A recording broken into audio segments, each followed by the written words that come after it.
رسول اللہ صلی اللہ علیہ وآلہ وسلم کے مکہ میں دو بڑے دشمن تھے جنہوں نے آپ کو بہت تکلیف اور اذیتیں دیں، ابو جہل اور ابو لہب۔ عام طور پر لوگ ابو جہل اور ابو لہب کو ایک ہی شخص سمجھتے ہیں، جبکہ کچھ لوگ ان کو آپ کا چچا مانتے ہیں، جبکہ ایسا نہیں ہے۔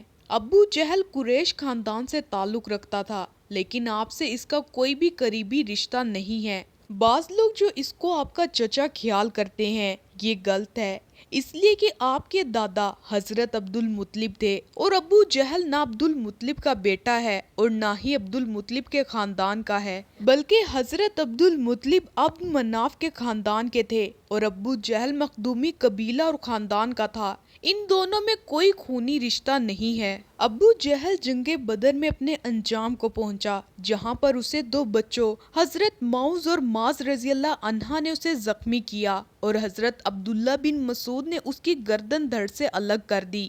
تاریخ اسلام میں اکثر ابو جہل کو اسلام کا سب سے بڑا دشمن قرار دیا ہے، جبکہ باریک بینی سے جانچا جائے تو ابو لہب اسلام اور محمد کا سب سے بڑا دشمن تھا۔ ابو لہب کا اصل نام عبد العزیٰ بن عبد المطلب تھا، اس کی اصل کنیت ابو عتبہ تھی، لیکن اس کے والد حضرت عبد المطلب اس کے چہرے کی سرخی کی وجہ سے اسے ابو لہب پکارتے تھے۔ ابو لہب رسول اللہ کا حقیقی چچا تھا۔ جب ابو لہب کو کسی نے بتایا کہ آپ کے چھوٹے بھائی عبداللہ کے گھر بیٹا پیدا ہوا ہے تو ابو لہب بہت خوش ہوا، اس نے ایک لونڈی بھی آزاد کی۔ ابو لہب اسلام کے بڑے دشمنوں میں سے ایک تھا۔ جب رسول اللہ نے اعلان نبوت کیا تو ابو لہب نے سخت مخالفت کی، آپ کی شان میں گستاخی پر اتر آیا۔ جب خدا کی طرف سے رشتہ داروں کو دین کی دعوت کا حکم ہوا تو آپ نے کوہ صفا پر چڑھ کر قریش والوں کو پکارا۔ جب سارے اکٹھے ہوئے تو آپ نے فرمایا، اگر میں آپ کو کہوں کہ اس پہاڑی کے پیچھے سے ایک لشکر تم پر حملہ کرنے والا ہے، کیا تم میری بات پر یقین کر لو گے؟ سب نے آپ کے حکم پر لبیک کہا۔ آپ نے ہمیشہ ہی سچ بولا۔ اس کے بعد آپ نے فرمایا کہ میں خدا کے حکم سے تم کو ایک سخت عذاب سے آگاہ کرنے کے لیے آیا ہوں، جو دشمنوں کے حملے سے بھی زیادہ خطرناک ہے۔ جب آپ نے یہ الفاظ فرمائے تو ابو لہب نے آپ کی مخالفت کرتے ہوئے فرمایا کہ غارت تو تم نے ہمیں اس لیے بلایا ہے، نعوذ باللہ۔ اس پر سورۃ لہب بھی نازل ہوئی۔ جب رسول اللہ خدا کا پیغام دیتے تو ابو لہب آپ کی سخت مخالفت کرتا۔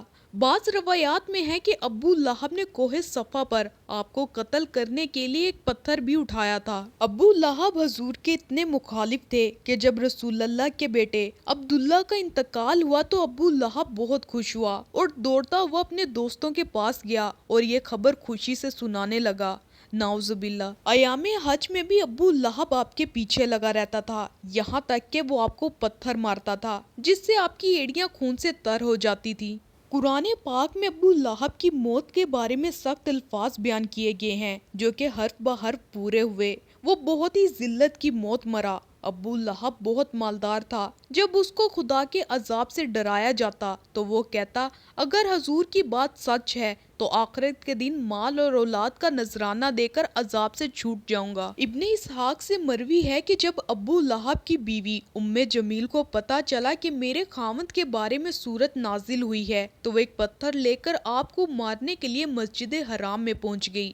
مسجد حرام میں حضرت محمد صلی اللہ علیہ وآلہ وسلم اپنے پیارے ساتھی حضرت ابوبکر صدیق کے ساتھ آرام فرما رہے تھے تو اللہ تبارک تعالیٰ نے ام جمیل کی نظروں پر ایسا پردہ ڈال دیا کہ اس کو صرف حضرت ابوبکر ہی نظر آئے۔ اس نے پوچھا کہ مجھے معلوم ہے کہ محمد میری مذمت اور رجوع کرتے ہیں، خدا کی قسم اگر محمد میرے سامنے ہوتے تو میں اس کو پتھر مارتی۔ یہ کہہ کر وہ واپس چلی گئی۔ ابو لہب قریش کا مالدار آدمی تھا، اس کا سود خوری کا بہت وسیع کاروبار تھا۔ وہ لوگوں کو سود پر چیزیں دے کر خود منافع حاصل کرتا تھا، یہاں تک کہ اس نے خانہ کعبہ سے سونے کا ہرن چوری کر کے بیچ دیا تھا۔ ابو لہب کے بیٹے بھی رسول اللہ کے سخت دشمن تھے۔ ابو لہب، اس کے بیٹے اور اس کی بیوی کا انجام انتہائی دردناک اور عبرتناک ہوا، کیونکہ اللہ پاک نے سورۃ لہب میں پہلے ہی ان کے لیے عذاب کا فیصلہ سنا دیا تھا۔ جنگ بدر کے 7 دن بعد ابو لہب چیچک کی بیماری میں مبتلا ہوا اور گل سڑ کر مر گیا۔